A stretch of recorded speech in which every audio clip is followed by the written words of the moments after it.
Hi there, everyone. It's me, Ms. Alyssa, and I'm back with another tutorial today. So today I'm going to be showing you how to create an event to put on in AltspaceVR. Obviously, I am using a PC at this point, but the reason I'm on the computer is because I want to show you how to create an event using the Altspace website. I find it a lot more involved and a lot easier to create and manage your events using the website. Obviously, while you're within the app, you can go under this Events tab, click on My Events, and create an event from here. You can pick a category, you can enter in a title, you can enter in a description, you can even schedule the event and set it as a public event. There are a few more options here, but you're still pretty limited as to what you can do. For example, you can't import your own world from here. You cannot grant roles to different people from here. You can't upload custom images. So I prefer the method of using the Altspace website to create an event. So let's go ahead and show you how to do that. So the very first thing you're going to do is go to altvr.com, altvr.com, and you're going to log in. You're going to log in with the same credentials that you used when you signed up with the app. So I go ahead and switch over here so you can see everything that I'm doing. Okay, so I'm going to enter in my login information real quick here.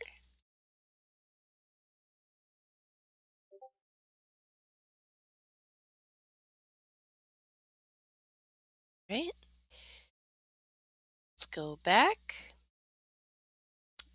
Okay, so here I am on the Altspace website. I've logged into my account. Now, luckily by default, it's going to take you right to the events page. So in order to create your very own event, we're going to click on My Events. And if you want to start a quick event, that means it's going to have templates ready for you. It's going to be a very quick process. This is usually if you want to create an event that you're going to start very soon. Something spur of the moment, something that you want to do pretty quickly.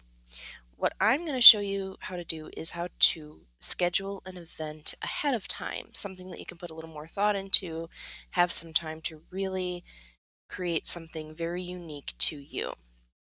You'll notice up here I have a tab open called My Events. Um, I will be showing you examples as I go along through the tutorial from my own created events to show you what that will look like once you are complete creating your event. Okay, so once we're under the My Events tab, you've got a couple of options here. You've got My Scheduled Events, which are obviously events that are coming up soon. You've got My Past Events. These are events that you've already put on. They're now complete and closed. And then you've got Draft Events. These events have not been activated yet. So let's go back into My Scheduled Events and click Schedule an Event. So as you can see, there are quite a few options already, but if we click on advanced options, it becomes even more detailed, and this can get quite intimidating. But all of these options really help you define and make your event unique to just you. And this these options here are very, very helpful. And once you learn how to use them and you play around with them, you can create something very unique to you.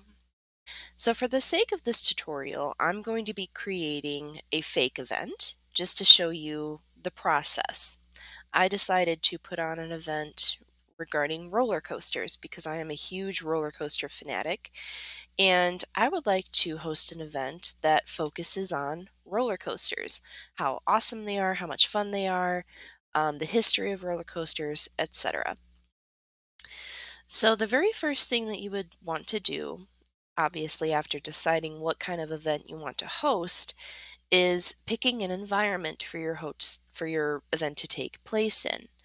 Now, Allspace offers a huge wide range of options as to where you can host your event.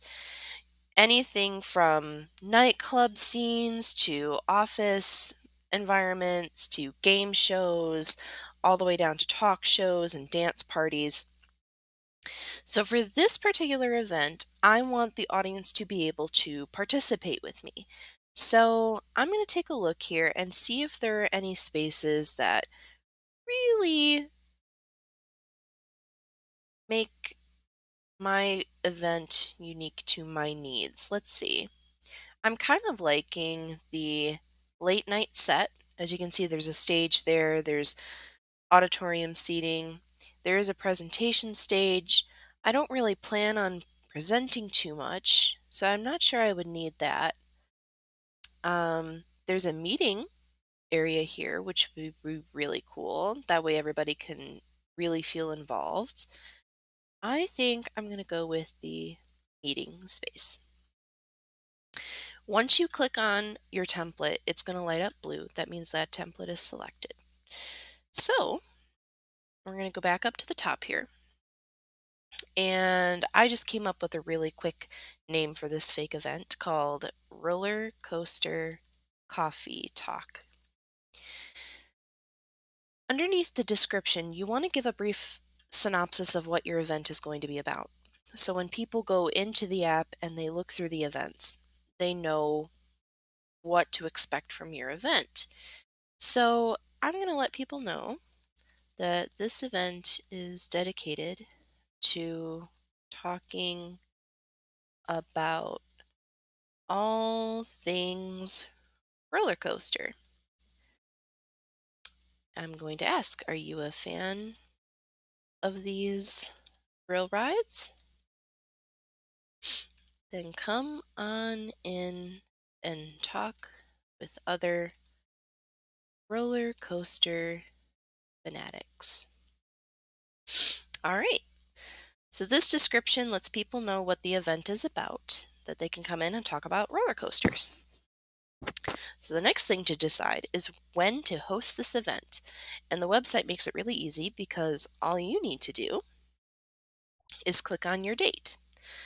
I'm going to schedule this particular date for pretty far ahead so that uh, current users of the app don't think that it is a legitimate event.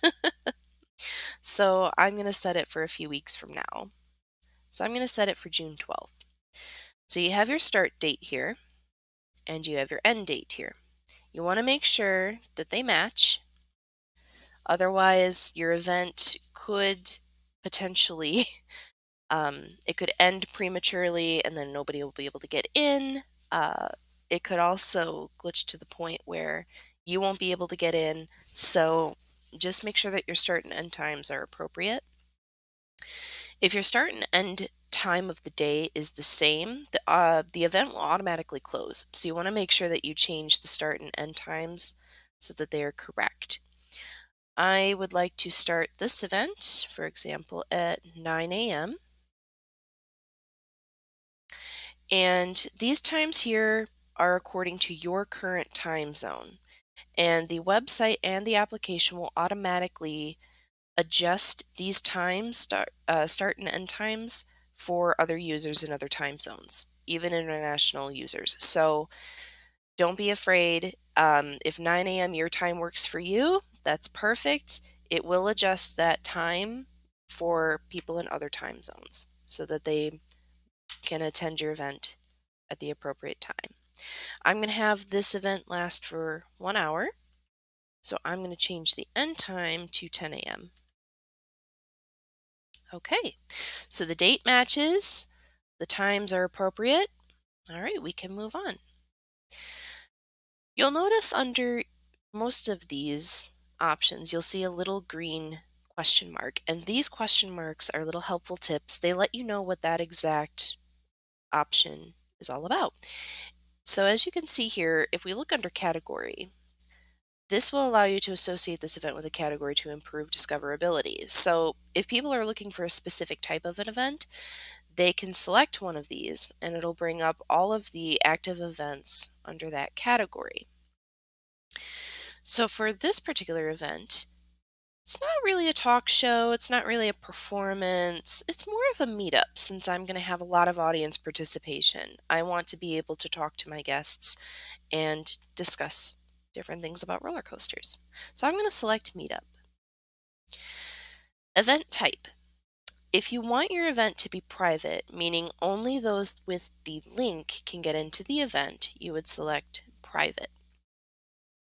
This is a helpful tool if you only want your friends, those on your friends list, to attend the event. That way you can send them the link, invite them into the event, and then nobody will be able to access the event, see the event, or get in while the event is active. If you want everybody to be able to access your event, you can click public and it'll show up on the events lists, and people from all over the world will be able to attend your event.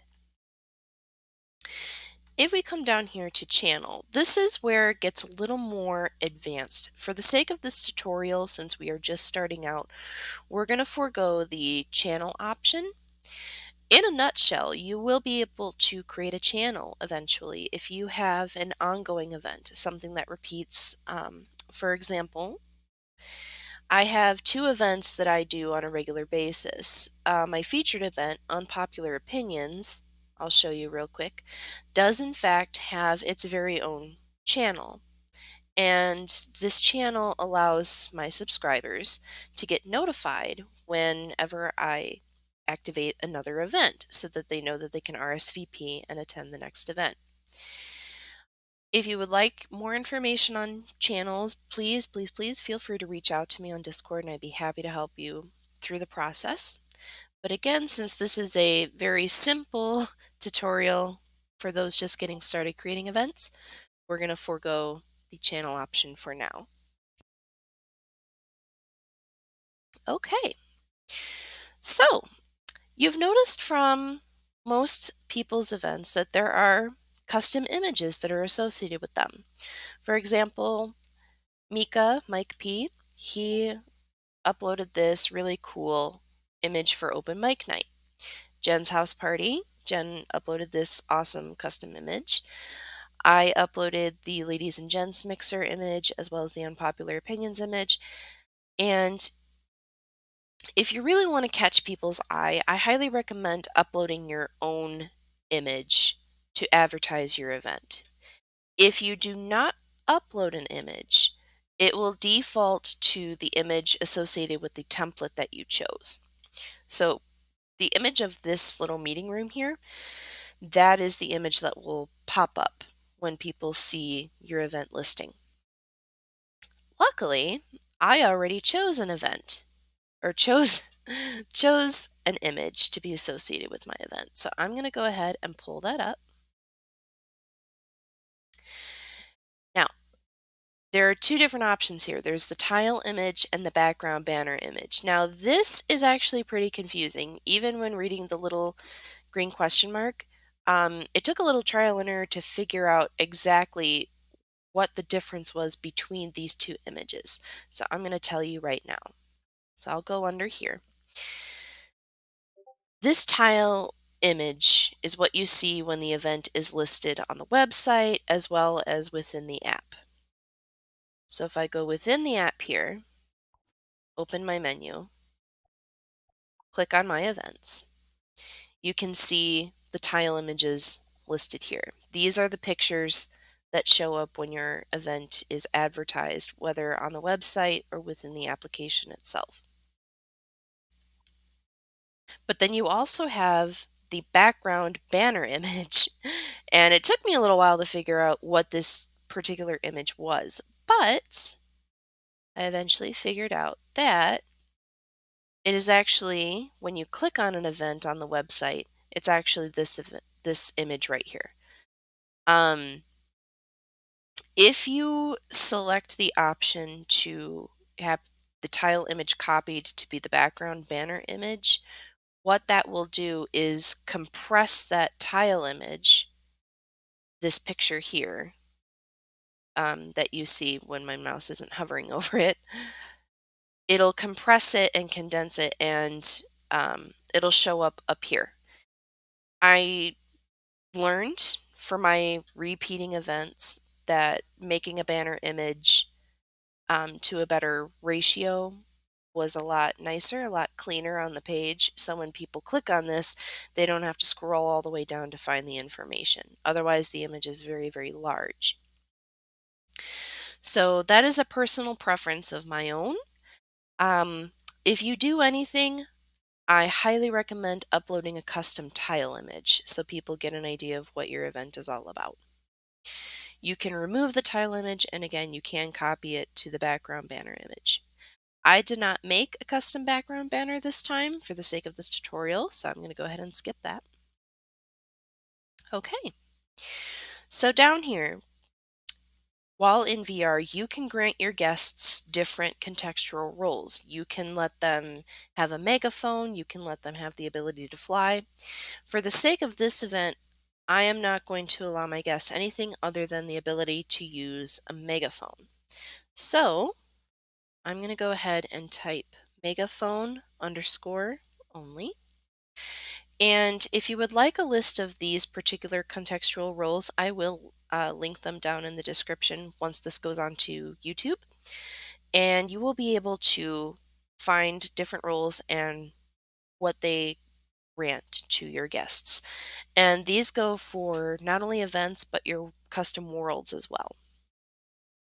Okay, so down here in the next section, we have instructions, advanced formatting. Now, what this does is open up a little dialog box when your guests arrive into the space. So, if you have any special instructions, any rules, or anything like that for your guests, this is a good place to put it because this, whatever you type in here, pops up the second they spawn in. So, I'm going to tell my guests, I'm going to welcome them to my event, and I'm going to say, feel free to discuss roller coasters with us. Okay. So if we come down here to the URL, so this is for optional SDK apps that you might want to bring in. Obviously, if you're just starting out with events, we are not concerned with this just yet. So we're going to go ahead and skip the SDK option for now. Okay. If you want the tile image to be displayed on the screen, if your world by default has a screen on it, you can click here and it'll show that tile image on the screen within the event. You also want to make sure that this box is checked by default. It usually is, where it says only you can control the content in the room. If there is a browser or a photo board in the room, you want to make sure that you're the only one that can change the content on it. If you do want people to be able to browse the web browsers or control the SDK apps in the event, you can uncheck this. But by default, you do want to leave this checked. Okay. So here we have some advanced options. Now, as you can see, it looks pretty intimidating, but that's okay. We are going to kind of go over real quick what these entail. So if you have a group that you created and you want only specific members of that group to attend the event, this is where you would select that particular group.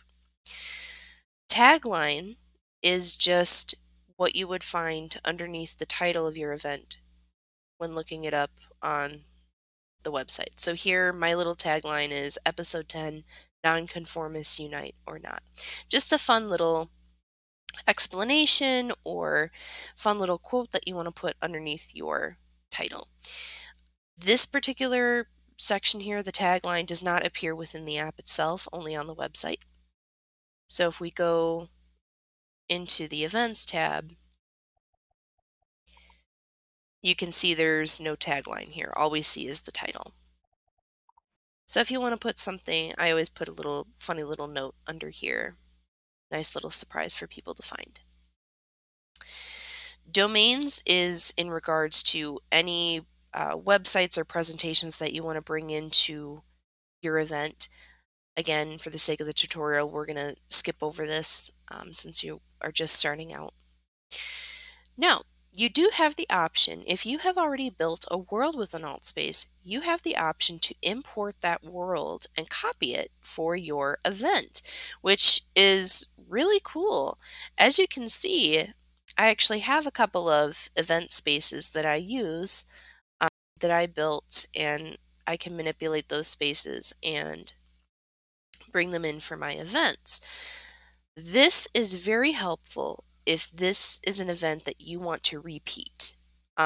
If you really like the event and you want to keep doing it, importing from a world is a really good idea because it allows you to edit the space and save those changes for the next event. And I'll show you what I mean by that in a little while. But you do have this option, which is really cool. YouTube video ID and Twitter handles, you can embed a YouTube video or a Twitter page onto the event page itself if you so choose. And where your guests will find that is right here in this little spot. They'll be able to see a YouTube video or a Twitter handle right here if you choose to include that in your event page. That YouTube video and that Twitter handle will not be visible within the app, just on the website. A notification email for your channel. We talked about channels a little bit earlier. If you want to create a channel for a repeating event. Every time I add an event to my Unpopular Opinions channel, my subscribers here get an email letting them know that I added a new event. I can opt to turn that off, where my guests will not receive a notification email. And last but not least, you do have an option to display a particular website within your world up on the screen. There does have to be a screen within the world, either by default or one that you put in there. But if you want to put up a particular website, you can do that here. Okay, so I've got the basics down for my event. I've got my title, my description. Most importantly, I have my date and my times right, my category. My template is selected. I've uploaded a custom image. I've granted a role. And I have a dialog box that pops up when you spawn in. So this event looks pretty good. I like it. I'm going to go ahead and click Create. Takes a second for everything to load up, and here we go. You will get a notification that says your event was successfully created. So pretty exciting. So this is the page that it brings you to. So you have your event here. And if you would like to share this event on anything other than Altspace, you can do that by clicking on Share. And you can share it to Facebook, Twitter, email, or you can just copy the URL here and share it with others that are outside of Altspace. So if we go under the My Events tab, you can see the event that I just created. There's my custom image there that I uploaded. If we click on it, we'll go back into this page here. And from here, you can actually even edit it just a little bit more if you choose to. So if we click Edit, we can actually give our friends or other users contextual roles. So if you want to have moderators in your event, people that have the ability to mute or kick people from the event if they're being disruptive or disrespectful, you can do that right here. You've got a nice little drop-down menu that tells you exactly what role you are granting them. A host would have almost the same amount of power as you do within the space. They will be able to unmute the audience, remute the audience. They will be able to access the stage if you have stage blockers on, and they will be able to activate their microphone. If you grant them the megaphone role, they will be able to access their megaphone and use it at any time they wish. If they are a moderator, they will have the ability to mute others, and they will have the ability to kick them from the space.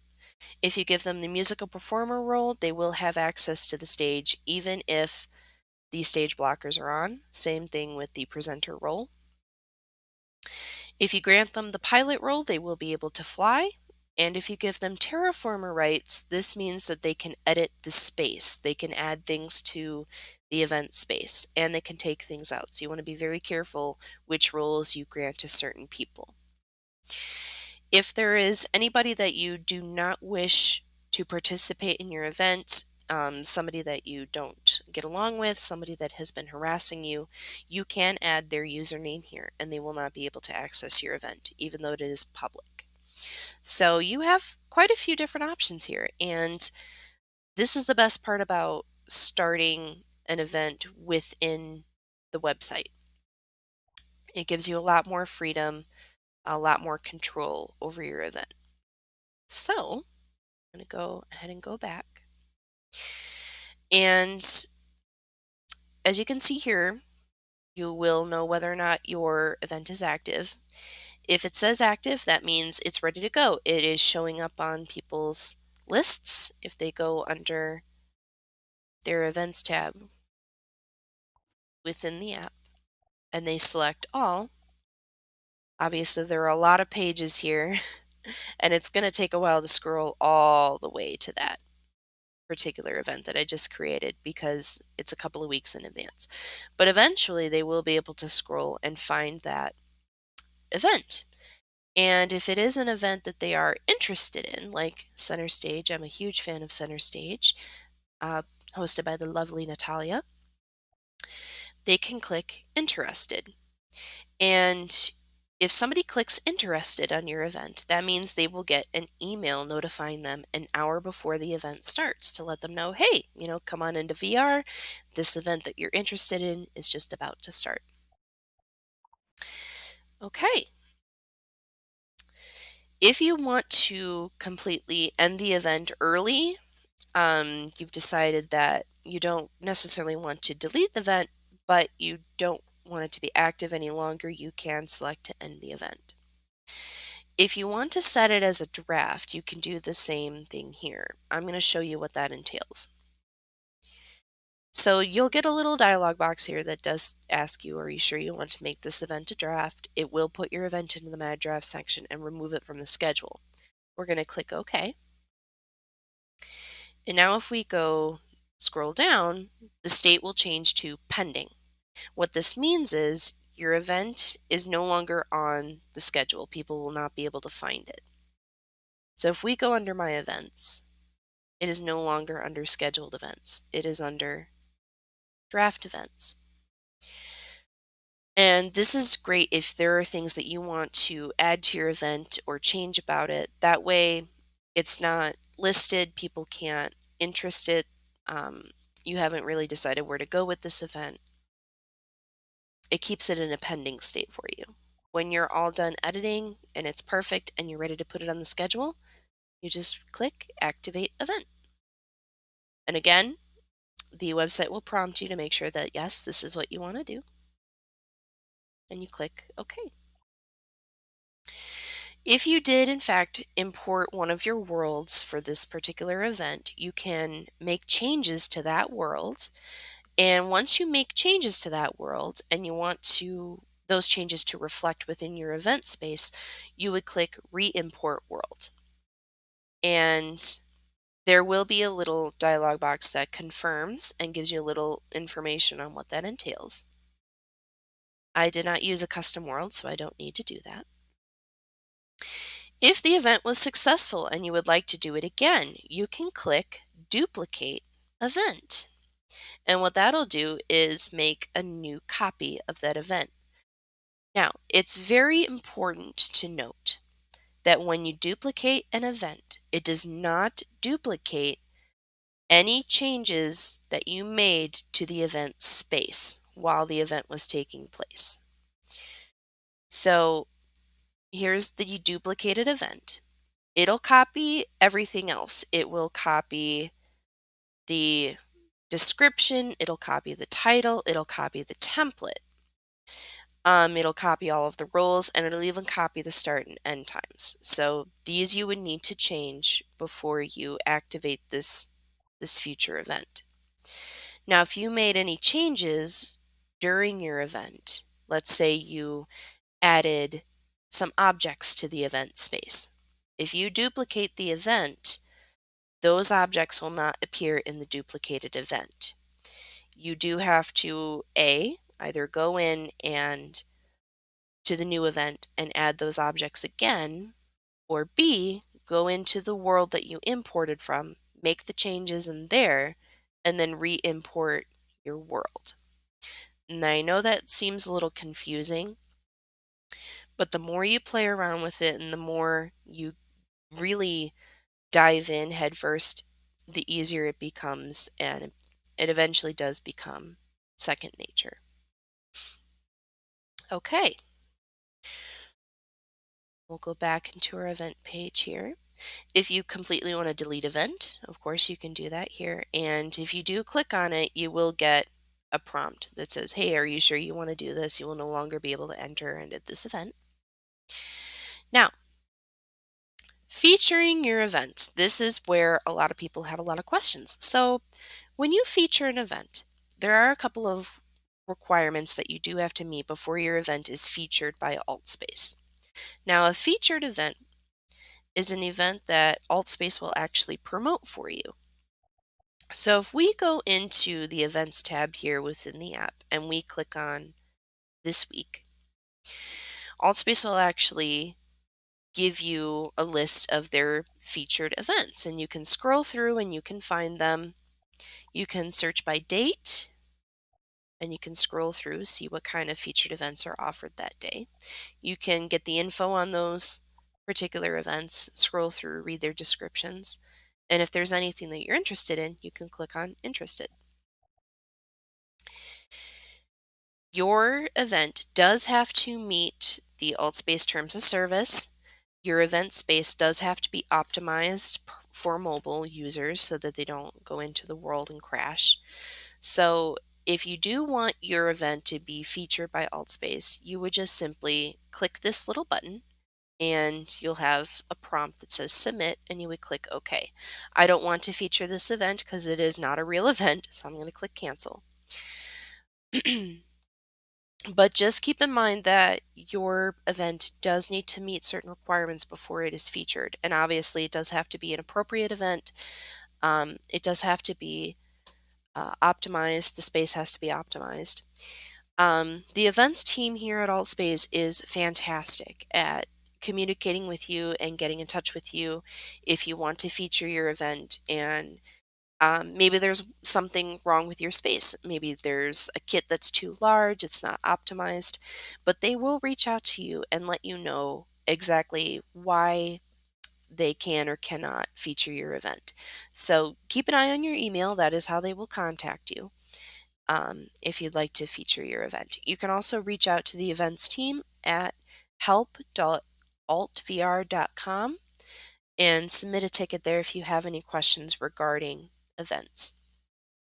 Okay, so that is the brief synopsis of how to create the event, and I'm going to show you what it looks like when you go into the event space itself.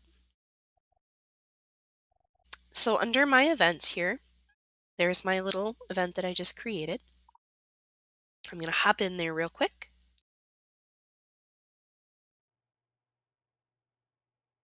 Okay, and here we are. So there's my little dialog box that I was telling you about. Welcome to my event. Feel free to discuss roller coasters with us. So here's our beautiful little meeting room. And we've got a few different things in here. We do have a screen that we can use, and AltSpace was gracious enough to give us a little information here.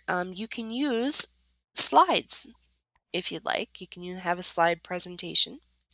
You can also edit your space with the world editor. You can take things out, put things in. Something very helpful, if there is a particular section in your event space that you don't want people to access, you can put up a stage blocker, and you can find that under the AltspaceVR section, under Kits, under Event Tools. And there are a couple of things here that you can put in and use in your event. But this is the stage blocker here. Once you spawn it in, you would select it, size it, and then place it wherever you don't want your guests to be able to access. So if you don't want them to be able to access this little podium without your permission, you would just set it right there on top of that little podium. Keep in mind, anybody that you granted a host, presenter, musical performer, or moderator role to, they have access beyond that stage blocker. They can get past it, but regular guests cannot. Okay, so that is how you create an event in AltSpace. I hope this was helpful to you. Again, there are so many more things that you can do when creating an event. And if you have any questions, please feel free to reach out to me on Discord, which is my Discord name is Ms. Alyssa, MIZALYSSA, hashtag 1897. And I would be more than happy to help you plan an event, come into your event space, help you get set up. Or if you need a moderator, I'd be happy to help you do that as well. So I hope you guys found this very helpful, and yeah, go ahead and let your creativity shine and put on some really cool events for us. All right, guys. Thank you all so much for watching. I really appreciate it. And I will catch you all soon. Bye.